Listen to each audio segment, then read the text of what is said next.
नमस्कार, आपण पाहताय न्यूज 18 लोकमत. आपल्या सगळ्यांचं स्वागत. आणि आजचा दिवस काही ठिकाणी आहे जबरदस्त पावसाचा, तर दुसरीकडे भाजपमध्ये जोरदार इनकमिंग सुरू आहे. आणि हे इनकमिंग जे आहे त्यामुळे राजकीय वर्तुळात सध्या चर्चांना उधाण आलंय.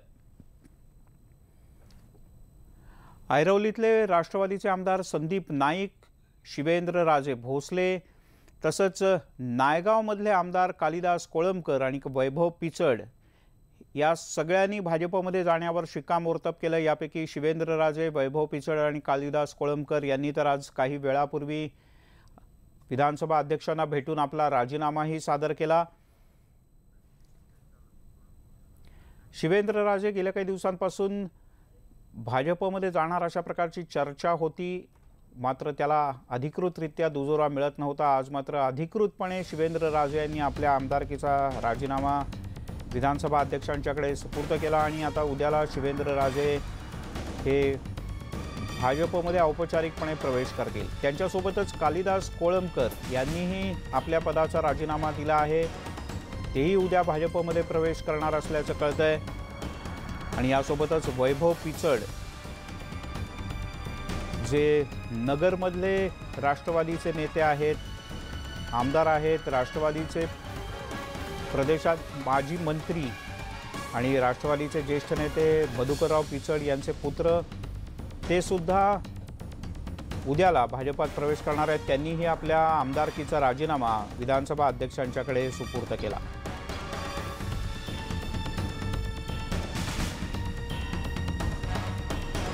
याचबद्दल आमच्या प्रतिनिधीनं भाजपचे ज्येष्ठ नेते गिरीश महाजन यांच्याशी बातचीत केली, पाहूयात.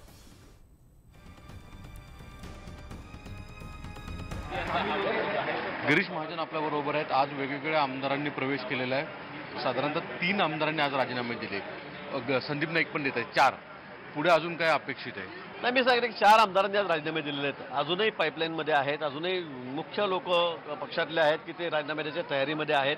मी सांगितलं की काँग्रेस आणि राष्ट्रवादीचे मिळून जवळपास 50 आमदार आहेत. 50 वर आकडा जाईल की ज्यांनी आमच्याकडे इच्छा प्रदर्शित केलेली आहे की आम्हाला तुमच्या पक्षामध्ये घ्या, भारतीय जनता पक्षामध्ये आम्हाला यायचं आहे. आणि या आकड्यामध्ये भंपाकडा नाही आहे. 50च्या खाली एकही आमदार नाही. फक्त मला आता लिस्ट देता येत नाही, मी सांगू शकत नाही, एवढं बंधन माझ्यावर आहे. थोडी राजकीय आचारसंहिताही आमची असते आणि म्हणून मी ते सांगू शकत नाही. परंतु राष्ट्रवादी काँग्रेस आहे आणि सगळे तुम्ही दबाव टाकून सगळं करताय असे जे थेट आरोप केले जातात त्यावर आपल्याला तरी असं वाटतंय का की या लोकांवर आमचा दबाव आहे? हे लोक मुळात या राष्ट्रवादी काँग्रेसला कंटाळलेले आहेत. राष्ट्रवादी काँग्रेसमधली घराणेशाही जी चाललेली आहे, जी त्या ठिकाणी एकतर्फीपणा त्यांचा सगळा चाललेला आहे, कोणी त्या ठिकाणी राहायला तयार नाही. आपसातली गडबाजी जी चाललेली आहे, काँग्रेसची अवस्थाच काय बघा तुम्ही. काँग्रेसमध्ये राहिला तर कोणीच इच्छुक नाही आहे आणि राष्ट्रवादीची परिस्थिती तीच आहे. आणि म्हणून दोघांचे मिळून मी सांगेल की 50च्या वर आमदार असे लाईनीमध्ये आहेत की त्यांना आता पक्षामध्ये राहण्यात अजिबात स्वारस्य नाही आहे. इथे बळजबरी, दादागिरी किंवा काही धाकटपक्षा करून आणलं जातं आहे का, हे लगेच दिसतं, कळतं आपल्याला. पण तो जे घराणे म्हणजे मोहिते पाटलांसारखे असतील, विखे पाटलांसारखे असतील, आता शिवेंद्रराजे भोसले या ठिकाणी आहेत, पिचड साहेब सगळ्यात सिनियर आमदार विधानसभेमधल्या त्याचे होते.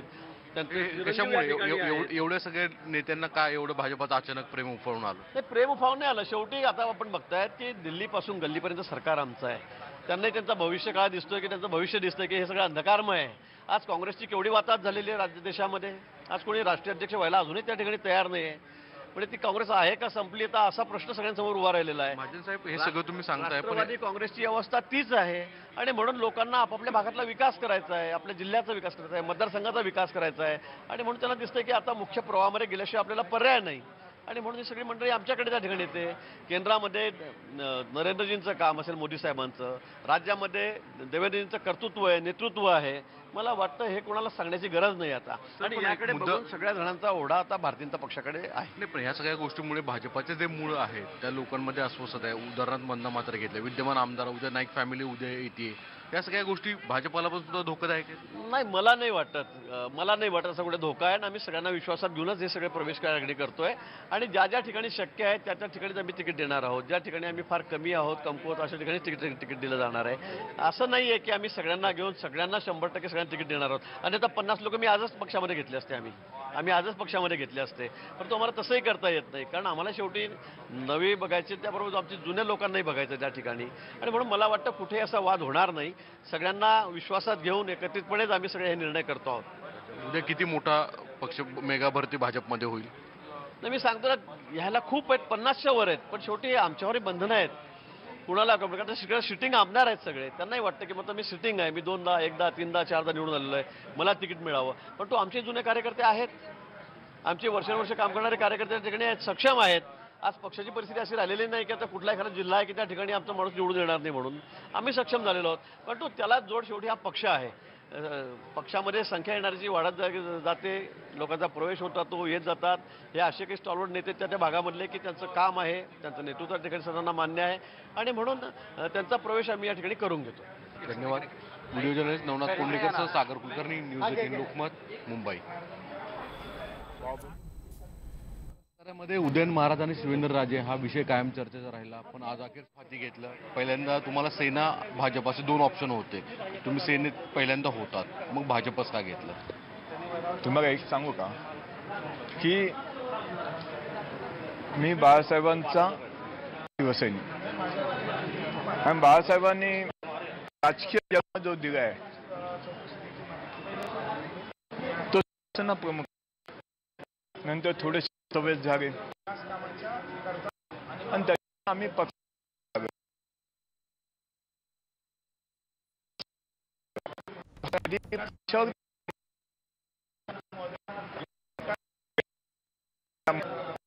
आणि त्या पद्धतीने शब्द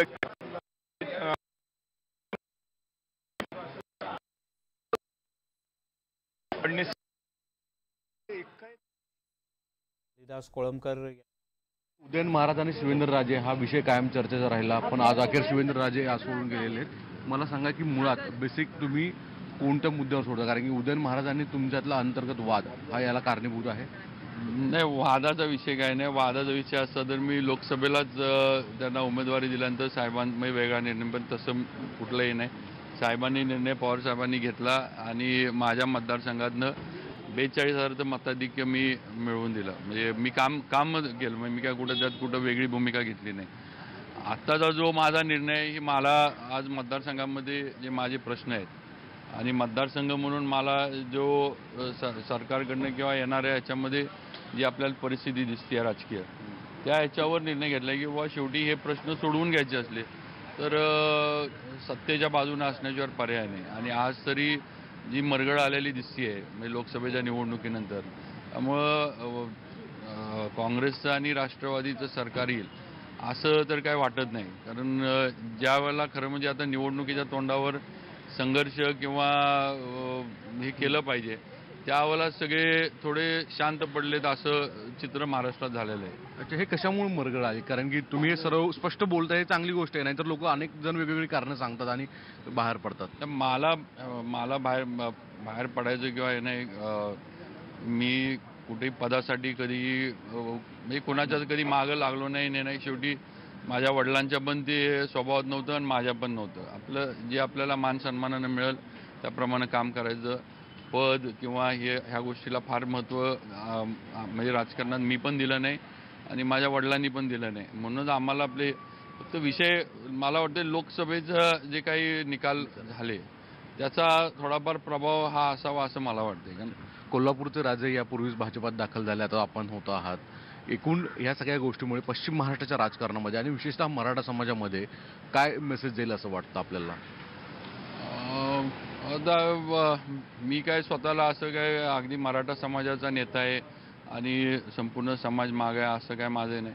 पण एक आहे की मराठा आरक्षण म्हणजे सकल मराठा समाजाच्या माध्यमातून जे काही मोर्चे निघाले आणि आज नाही म्हटलं तरी या शासनानं भाजप सेनेच्या या शासनानं आरक्षण दिलं आणि ते कोर्टात पण टिकलं, हे तरी आपण मान्य केलंच पाहिजे. आणि ह्या गोष्टीचा परिणाम हा नक्की मराठा समाजातल्या युवकांवर प्रामुख्यानं नक्की होईल असं मला वाटतंय. म्हणजे मुलामुलींवर, मराठा समाजातली जी मुलं मुली आहेत त्यांच्यावर ह्या आरक्षणाचा व ह्या सरकारनं आरक्षण आपल्याला दिलं आणि कोर्टामध्ये पण त्यांनी जे टिकवलं ह्या गोष्टीचा तरुण पिढीवर तर परिणाम होईल. मी वडीलधारी किंवा जुन्या लोकांचं एवढं बोलू शकणार नाही, पण मी जे बघतोय ते तरुण पिढीवर ह्याचा परिणाम होणार. आणि झालेलाच आहे, होणार नाही. राजे, मला विचारायचं आहे की तुमच्यातला आणि उदयन महाराजांतला वाद संपवण्याचा प्रयत्न राष्ट्रवादीने केला, पण जो वाढतच राहिला, कायम वक्तव्यावर होत राहिली, त्याचा परिणाम पूर्ण पॉलिटिक्सवर झाला असं दिसून येतं. असं काही नाही की हे उदयनराजेंबद्दल खासदार आहेत राष्ट्रवादीचे, आम्ही पण त्यांच्याबरोबर होतो, माझे थोरले बंधू आहेत, माझं काही त्यांच्याबद्दल कुठलाही वाद किंवा काही नाही, आमचं काही कुठेही वैयक्तिक काही हे नाही. आणि मला खात्री आहे की एक थोरले भाऊ म्हणून पुढं सुद्धा त्यांचं सहकार्य मला नक्की मिळेल. अच्छा, दुसरा की तुमचा प्रवेश आता उद्या होणार आहे की उद्या गरवारे क्लबला CM साहेबांच्या उपस्थितीत प्रवेश होणार. अच्छा, धन्यवाद. शिवेंद्र राजे यांनी स्पष्ट भूमिका मांडली आणि सांगितलेलं आहे की उद्या प्रवेश होतोय आणि सत्तेपासून फार दूर का राहता येत नाही, मराठा समाज हा भाजपाकडे वळतोय असं स्वतःहून कबुली देत आहेत. व्हिडिओ जर्नलिस्ट नवनाथ कोंडेकरसह सागर कुलकर्णी, न्यूज 18 लोकमत, मुंबई.